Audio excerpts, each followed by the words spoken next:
बाबा साहेब अकेले, लेकिन फिर भी उन्होंने उनके ग्रंथ को जो छुआछूत से भरा हुआ था, जिसमें हम लोगों के लिए तरह तरह की वेदनाएं भरी हुई थी, जिसमें हम लोगों से शिक्षा का अधिकार छीन लिया गया था, जिसके थ्रू उसी काले कानून को बाबा साहेब ने 25 दिसंबर 1927 को आग लगा दी। और वो इसीलिए आग लगा पाए। तो अब जब उन्होंने आग लगा दी तो वो पटेल के पास गया, एक भागा। क्या आप जानते हैं हमारे धर्मशास्त्र में आग लगा दी डॉक्टर अम्बेडकर ने, ये कैसे? तो उसने पता क्या कहा? पटेल ने कहा कि शांत हो जाओ, वो बहुत बड़े बैरिस्टर है और अगर हमने इसका विरोध किया तो वो इतने बड़े बैरिस्टर हैं कि वो हमारे प्रत्येक ग्रंथ को आग लगा देंगे।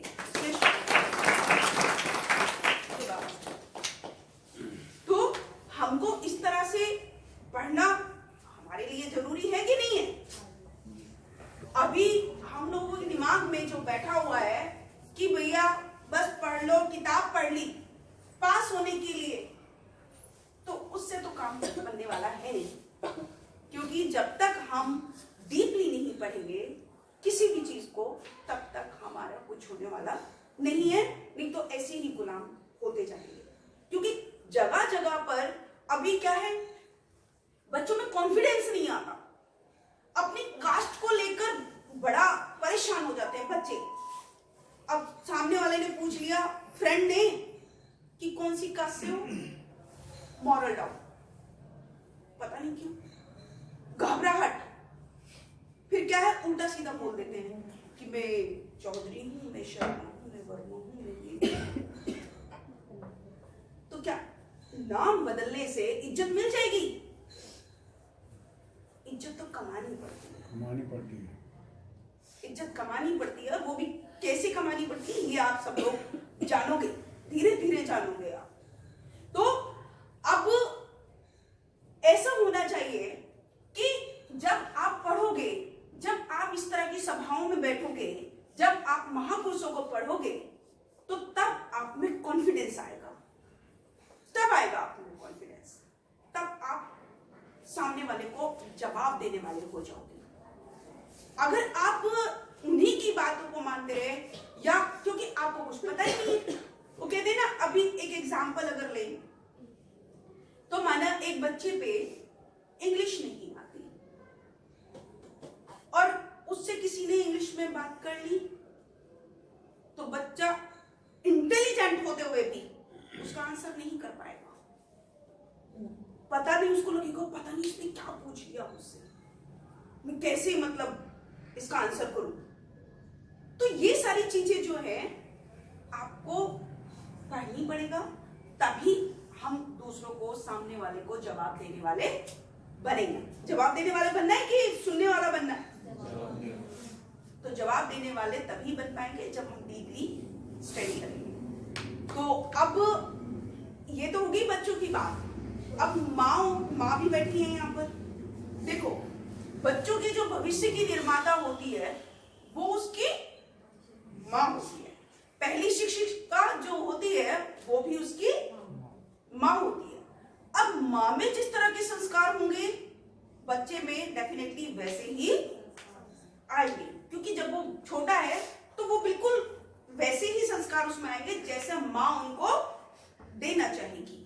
अब एक छोटी सी कहानी फिर से मैं आपको बताती हूँ कि एक बच्चा होता है, बच्चा छोटा होता है, स्कूल जाता है। अब जब स्कूल जाता है तो वो कभी उसका क्लास में मन नहीं लगता, और जब क्लास में मन नहीं लगता तो वो कभी फैन को देखता है, कभी चिड़ियों को देखता है, कभी किसी चीज को देखता है, कभी किसी चीज को देखता है। यानी कि अब टीचर अगर यहाँ पे खड़ा है तो उसकी एवरी स्टूडेंट पे नजर होती है कि नहीं होती? मतलब प्रत्येक छात्र पे उसकी नजर होती है। तो अब जब कोई एक दूसरी एक्टिविटी में शामिल है तो बच्चे का मतलब टीचर का डिस्टरबेंस हो जाता है। तो टीचर ने कहा कि ये बच्चा तो बहुत परेशान कर रहा है मुझको, और इस बच्चे को मतलब हम अपने स्कूल में नहीं रख सकते। तो उसने क्या किया कि उसने एक छोटी चिट्ठी सी बनाई और उसने कहा कि उस स्टूडेंट को बुलाकर कि ये अपनी माँ को देना। अब जब वो माँ को देने दी उसने चिट्ठी, तो उसने लिखा था कि तुम्हारा बच्चा बहुत भोंदू है और ये पढ़ने वढ़ने में बिल्कुल भी नहीं है, और हम इस बच्चे को अपने स्कूल में नहीं रख सकते, दूसरे बच्चों को भी डिस्टर्ब कर रहा है, तो ये पढ़ेगा नहीं कभी भी, ये लाइफ में कुछ नहीं कर सकता, हम इस बच्चे को नहीं पढ़ा सकते अपने स्कूल में। अब एक चिट्ठी माँ ने भी लिख कर दे दी बच्चे को, और बच्चे ने वो चिट्ठी टीचर को दे दी। अब जब टीचर को दी तो टीचर ने जब उस चिट्ठी को पढ़ा तो उसके पैरों के नीचे से जमीन निकल गई। ने देखा, अरे कैसी माँ है। उसमें पता क्या लिखा था कि तुम्हारा स्कूल मेरे बच्चे को पढ़ाने लायक नहीं है, मेरा बच्चा तो बहुत टैलेंटेड है, और ये मैं और आज ही मैं अपने बच्चे को तुम्हारे स्कूल से निकाल रही हूँ, आज ही निकाल रही हूँ, और मुझे पता है कि मेरा बच्चा कितना टैलेंटेड है। और वो बच्चा निकाल लिया, और फिर माँ ने उसको परवरिश दी और माँ ने पढ़ाया, और जानते हैं वो बच्चा बड़ा होकर कौन बना?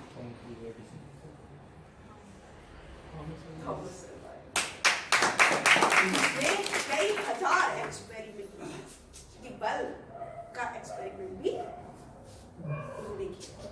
तो हर बच्चा सब कुछ कर सकता है, सब कुछ कर सकता है। अभी बच्चे सोच रहे हैं कि मैं तो नहीं कर पाऊंगा, कुछ बच्चे सोच रहे मैं तो यहाँ खड़े होकर भी नहीं बोल पाऊंगा, मैं तो ये नहीं कर पाऊंगा। लेकिन जब मन के अंदर कॉन्फिडेंस आता है तो आप सब कुछ कर सकते हैं। अब एक छोटी सी कहानी और कह के मैं अपनी बात को खत्म करूंगी। एक बच्चा होता है काला, काला बड़ा अजीब सा बच्चा, और गुब्बारे वाला आता है एक। अब जब गुब्बारे वाला आता है तो उसके पास रंग बिरंगे गुब्बारे होते हैं। रंग बिरंगे गुब्बारों में से सारे बच्चों ने कलरफुल गुब्बारे खरीद लिए, किसी ने रेड खरीद लिया, किसी ने पिंक खरीद लिया, किसी ने फिरोजी, किस तरह के। अब गैस के गुब्बारे होते हैं वो, तो गैस के गुब्बारे जब होते हैं तो एक गुब्बारा उसमें काला होता है। अब कोई भी बच्चा काले गुब्बारे को नहीं लेता, सारे रंग बिरंगे गुब्बारे ले लेता है। तो क्या होता है कि एक बच्चा, वही काला बच्चा आता है और वो कहता है कि गुब्बारे वाले अंकल, क्या ये काला गुब्बारा भी उड़ सकता है? तो जानते हैं उसने क्या कहा कि हाँ बेटा, ये भी उड़ सकता है, ये भी उड़ सकता है, बस उसके अंदर गैस होनी चाहिए। तो आप भी, और वही बच्चा बड़ा होकर नेल्सन मंडेला बनता है।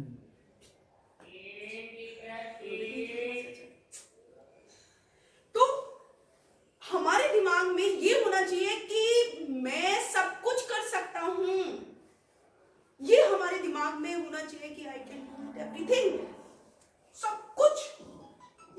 और जब आप सब कुछ करेंगे, आपने मन में ये बैठा लिया कि मैं सब कुछ कर सकता हूं, तो रास्ते खुद पे खुद बनते चले जाते हैं और आप सक्सेस हो जाते हैं।